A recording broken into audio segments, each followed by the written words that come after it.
주연자로 네 번째 주일에 우리 주님께 예배하기 위해서 이 자리에 나오신 우리 사랑하는 로고스 가족 여러분 한 분 한 분을 우리 주님의 이름으로 환영하고 축복합니다.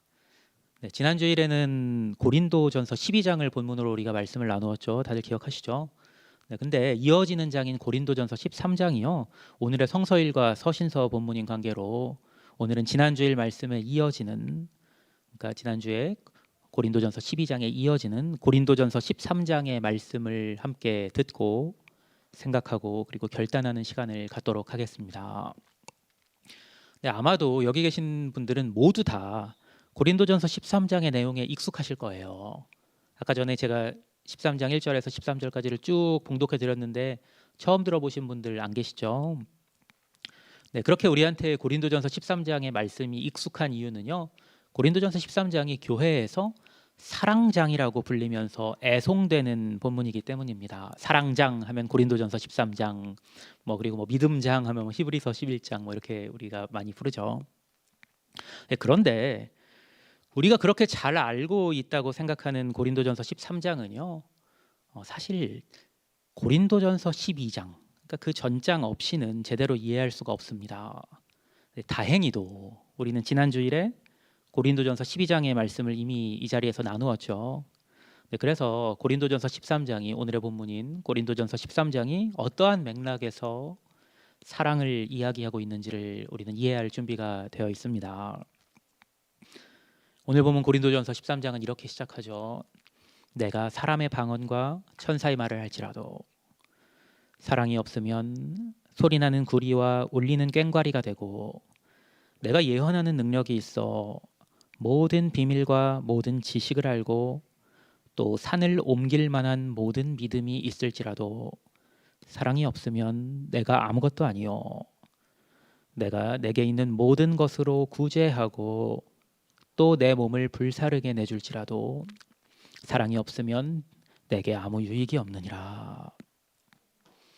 어떤 맥락에서 선포된 말씀일까요?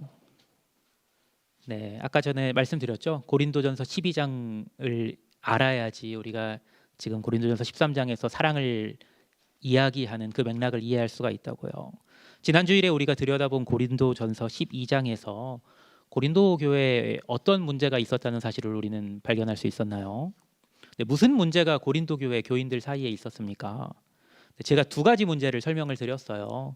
네, 하지만 이제 지금 고린도전서 13장이 말씀하는 바는요, 그 두 가지 문제 중에서 두 번째 문제, 곧 지체들이, 그러니까 여기서 지체라면 고린도 교회의 교인들을 말하는 거죠. 지체들이 다른 지체를 자기보다 못한 지체로 여겼던 상황을, 그 문제를 맥락으로 하고 있습니다. 좀 더 구체적으로 말씀을 드려볼게요. 네, 여러분이 잘 아시는 것처럼 초대교회에는 은사 체험이 많았어요. 네, 그럴 법하죠. 그게 자연스럽죠. 오순절 성령 강림 사건 바로 이후에 일어난 게 초대교회잖아요. 성령의 역사심이 얼마나 컸겠어요.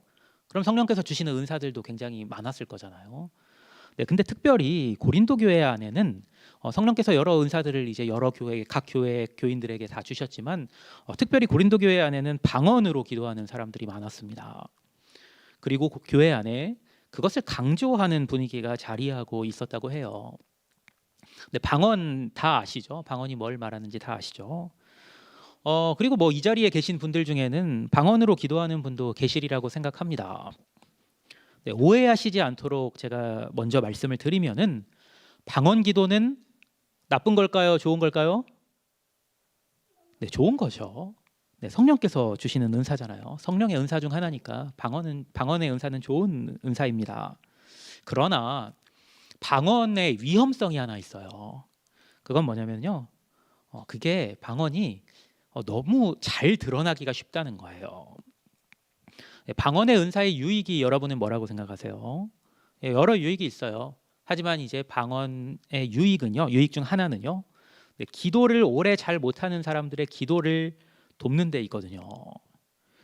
그러니까 그 방언의 은사를 활용해서 기도에 힘쓰면 좋잖아요. 네, 그럼 좋은데 어떤 문제가 생길 수 있냐면은 그거를 다른 교인들에게 과시하는 겁니다.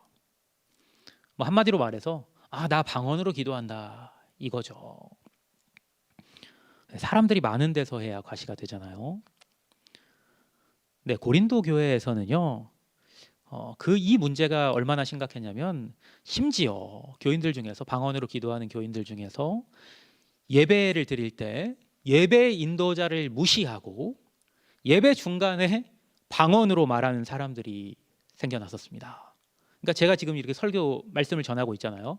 근데 여러분 중 어떤 분이 딱 일어나가지고 갑자기 방언으로 막 말한다고 생각해 보세요.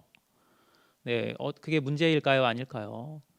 예배의 질서가 깨졌겠죠. 근데 그러면서 자기의 신앙 수준이 높다고 생각하면서 그렇게 질서를 깨뜨리면서 자기의 신앙 수준이 높다고 생각하면서 방언하지 못하는 사람들을 은연중에 무시하는 문제가 고린도 교회 교인들 안에 있었던 모양이에요. 근데 이제 그 맥락을 그때 고린도 교회에서 있었을 일들을 상상하면서 생각나는 사건이 있더라고요. 제가 이제 겪은 일인데 교회 집사님 한 분이 그런 말씀을 하시는 걸 제가 들은 적이 있어요. 한탄을 하시는 거예요. 한탄을 하시면서 뭐라고 한탄을 하시냐면 우리 교회 목사님 방언기도 못 하시는 것 같아. 어떡하지? 우리 목사님 위해서 기도해야겠어. 이렇게 말씀하시는 그 집사님 말씀하시는 말씀을 제가 들은 적이 있어요. 예. 그 말씀 그렇게 막 한탄하는 그 말씀을 제가 듣는데 사실 솔직하게 기가 차더라고요. 네, 여러분은 어떻게 생각하세요? 방언으로 기도하는 사람이 그렇지 않은 사람보다 신앙의 수준이 더 높다고 생각하세요? 그렇게 생각하는 분들이 너무 많아요. 심지어 방언하지 못하면 구원받지 못했다고 말씀하는 분도 계세요. 사실일까요, 아닐까요? 결코 아닙니다. 결코 아니에요. 방언은요, 신앙의 수준을 측정하는 그런 바로미터가 아니에요. 오히려 방언은 믿음이 약한 사람을 돕기 위해서 주어지는 거예요. 하나님께서 살아서 역사하심을 못 믿는 사람들을 그 사람들로 신비한 현상을 경험하게 해서 하나님께서 살아서 역사하심을 믿는 그 믿음을 갖게 하고, 또는 1분만 기도해도 기도가 더 안 나오는 사람들, 그런 사람들로 더 오래 기도할 수 있도록 도와주는 수단이에요. 일상적인 말로 기도하면 마음으로 계속 생각해야 되는데 생각이 막히면 기도가 안 나올 거잖아요. 하지만 방언으로 기도하면은 방언으로 기도하시는 분들을 잘 아시겠지만 그냥 계속 나오거든요. 그러니까 기도를 어려워하는 사람이 기도하는데 도움이 되죠. 참 귀하고 좋은 은사예요. 하지만 방언 여부는요, 신앙의 수준과는 전혀 무관한 겁니다. 그러면 무엇이 신앙의 수준을 결정합니까?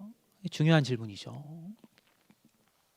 이미 제가 읽어드린 오늘 본문 첫 세 절을 다시 한번 천천히 읽어드려 보겠습니다. 내가 사람의 방언과 천사의 말을 할지라도 사랑이 없으면 소리나는 구리와 울리는 꽹과리가 되고, 내가 예언하는 능력이 있어 모든 비밀과 모든 지식을 알고 또 산을 옮길 만한 모든 믿음이 있을지라도 사랑이 없으면 내가 아무것도 아니요. 내가 내게 있는 모든 것으로 구제하고 또 내 몸을 불사르게 내줄지라도 사랑이 없으면 내게 아무 유익이 없느니라. 뭐라고 말씀합니까? 우리가 방언이 아니라 심지어 천사의 말을 할지라도 사랑이 없으면 소리나는 구리와 울리는 꽹과리가 된다고 오늘 본문은 우리에게 말씀합니다. 기도실에서 1시간, 2시간, 3시간 큰 소리로 유창하게 방언으로 기도해도 그 사람 안에 사랑이 없으면 그 기도가 그냥 시끄러운 소리에 불과하다는 겁니다. 잘못 전달하지 않기 위해서 다시 한번 밝히 말씀드리면 방언 기도를 폄하하는 게 결코 아닙니다. 아까도 말씀드렸죠. 성령의 은사예요. 좋은 겁니다. 사모하는 것도 좋고 방언으로 기도하는 것도 좋은 겁니다. 방언으로 기도하시는 분들은 성령께서 주신 그 귀한 은사에 감사하면서 계속해서 방언으로 열심히 기도하십시오. 다만 그것이 신앙의 본질은 아니라는 사실을 반드시 유념하셔야 합니다. 방언만이 아닙니다. 방언을 제가 특별히 이렇게 말씀드린 이유는 오늘 고린도전서 13장 본문에서 이제 그 말씀하는 바가 이제 방언의 그 남용의 맥락 안에서 고린도전서가 쓰여졌기 때문에 이제 고린도전서 말씀을 제가 들려드리느라고 방언에 집중해서 말씀을 드리는 거지 꼭 방언만을 지금 말하는 게 아니에요. 예언하는 능력, 신비한 비밀과 지식, 심지어 산을 옮길 만한 믿음도 대단한 거잖아요. 그것들도 사랑이 없으면 아무것도 아니라고 오늘 본문은 분명히 말씀합니다. 그러면 봉사는요? 봉사는 귀하고 좋은 거잖아요. 그러나 오늘 본문은 내게 있는 모든 것으로 구제하고 내 몸을 불사르게 내줄지라도 정말 대단한 거고 귀한 거잖아요. 그럴지라도 사랑이 없으면 아무 유익이 없음을 우리에게 가르쳐 줍니다. 기독교의 가르침은 다른 것이 아니라 사랑입니다. 예수님께서 제자들에게 그토록 반복적으로 가르치신 것도, 그리고 예수님께서 친히 그분의 생애를 통하여서 보여주신 것도 다른 것이 아니라 사랑입니다. 율법 중에 가장 큰 계명이 뭐냐고 묻는 한 율법사의 질문에 예수님께서 뭐라고 대답하셨습니까? 잘 알려진 이야기죠. 다 아시죠? 마태복음 22장 37절에서 40절을 보시면요, 예수님께서 이렇게 말씀하셔요. 내 마음을 다하고 목숨을 다하고 뜻을 다하여 주 너의 하나님을 사랑하라 하셨으니, 율법에 대해서 말하는 거죠. 이것이 크고 첫째 되는 계명이요, 둘째도 그와 같으니 내 이웃을 내 자신과 같이 사랑하라 하셨으니 이 두 계명이 온 율법과 선지자의 강령이니라. 예수님께서 이렇게 말씀하시고 가르치셨을 뿐만 아니라 예수님께서 보여주신 삶이 바로 사랑이었습니다. 여러분이 잘 아시는 것처럼 예수님은 우리 중 그 누구보다 큰 능력을 베푸셨죠. 보이셨죠. 기적을 행하셨죠. 수많은 기적을 행하셨고 수많은 병자를 고치셨습니다. 그러나 그 본질은 병 고침에 있었던 것이 아니고 기적에 있었던 것도 아니고 사랑에 있었습니다. 예수님께서 능욕을 당하시고 십자가에 매달려 죽으신 것이 위대한 이유도 그 본질이 크나큰 사랑에 있었기 때문입니다. 이렇게 생각해 볼 수가 있어요. 다른 사람을 위해서 목숨을 바치는 것이 대단한 일이고 좀처럼 없는 일이기는 하지만 우리 인류 역사상에 그런 사람들이 없었던 건 아닙니다. 친구나 가족을 대신해서 자기 목숨을 버리는 사람이 있었고, 그리고 지금도 있고, 때로는 조국을 위해서 목숨을 바치는 사람도 있습니다. 그러나 중요한 차이가 있어요. 예수님의 십자가 죽음과 중요한 차이가 있는데, 그것은 예수님과 같은 사랑으로 자기 목숨을 바친 사람은 없다는 겁니다. 그래서 예수님의 십자가의 죽으심이 다른 어떤 것과도 비견할 수 없는 차원이 다른 위대한 사건인 겁니다.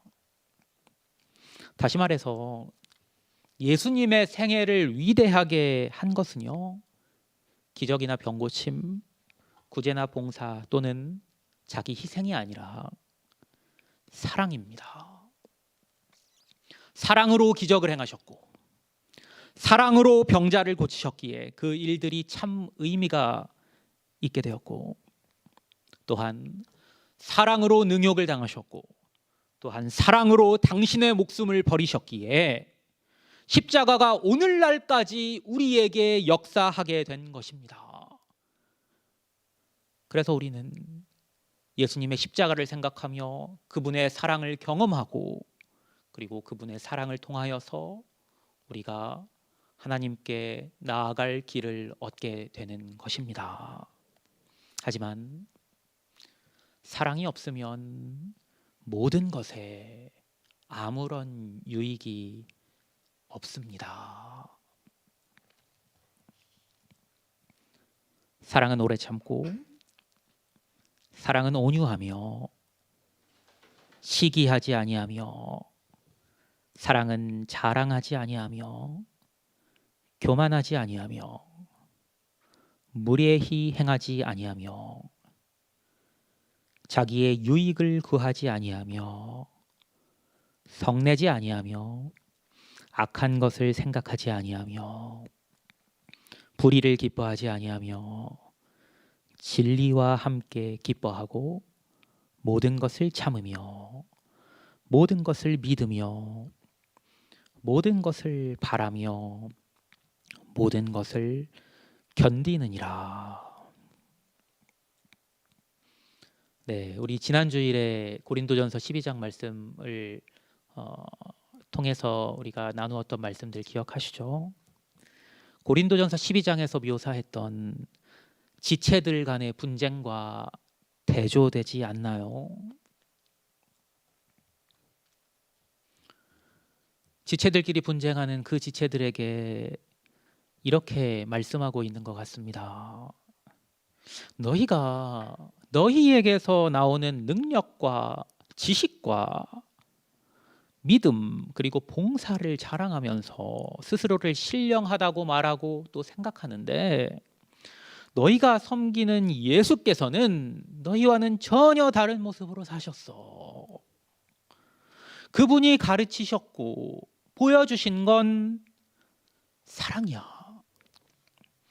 그분의 제자라고 말하면서 시기하고 자랑하고 교만하고 무례히 행하고 자기 유익만 구하고 성내고 악한 것을 생각하고 불의를 기뻐하고 있지는 않니?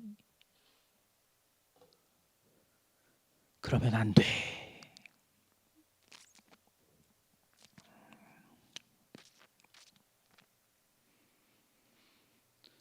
사랑은 언제까지나 떨어지지 아니하되 예언도 패하고 방언도 그치고 지식도 패하리라. 우리는 부분적으로 알고 부분적으로 예언하니 온전한 것이 올 때에는 부분적으로 하던 것이 패하리라. 내가 어렸을 때에는 말하는 것이 어린아이와 같고 깨닫는 것이 어린아이와 같고 생각하는 것이 어린아이와 같다가 장성한 사람이 되어서는 어린아이의 일을 버렸노라. 우리가 지금은 거울로 보는 것 같이 희미하나 그때에는 얼굴과 얼굴을 대하여 볼 것이요, 지금은 내가 부분적으로 아나 그때에는 주께서 나를 아신 것 같이 내가 온전히 알리라. 그런즉 믿음, 소망, 사랑, 이 세 가지는 항상 있을 것인데 그 중에 제일은 사랑이라. 사랑하는 여러분, 사랑하는 여러분, 성령께서 오늘 우리에게 사랑이 신앙의 모든 것임을 말씀하십니다. 사랑이 없으면 우리가 하는 모든 일이 우리에게 아무 유익이 없어요. 올해 우리 교회 표어가 뭐죠? 사랑으로 용납하고 감사하는 교회입니다. 우리 교회가 사랑으로 풍성해졌으면 좋겠습니다. 작은 일이든 큰 일이든 무슨 일을 하든지 간에 사랑으로 하는 우리 교회 되었으면 좋겠습니다. 제가 말씀을 전할 때에도 사랑으로 전하고, 여러분이 봉사할 때도 사랑으로 하고, 다른 지체를 섬길 때도 사랑으로 하는 그러한 역사가 우리 교회에 있게 되기를 간절히 축원합니다. 그러면 우리는 서로를 용납하고 서로에게, 그리고 우리 주 하나님께 감사하게 될 것입니다. 그리고 그것이 우리에게 참 유익이 될 것입니다. 하나님의 뜻이 다른 게 아니라 서로를 사랑하는 것임을 기억하십시오. 오직 하나님께서는 몸을 고르게 하여 부족한 지체에게 귀중함을 더하사 몸 가운데 분쟁이 없고 오직 여러 지체가 서로 같이 돌보게 하셨다고 지난주일 우리가 함께 나눈 고린도전서 12장은 밝히 말씀하셨습니다. 한 지체가 고통을 받으면 모든 다른 지체가 함께 고통을 받고, 한 지체가 영광을 받으면 모든 지체가 함께 즐거워하는 우리 교회 되었으면 좋겠습니다. 그렇게 만드는 것이 사랑입니다.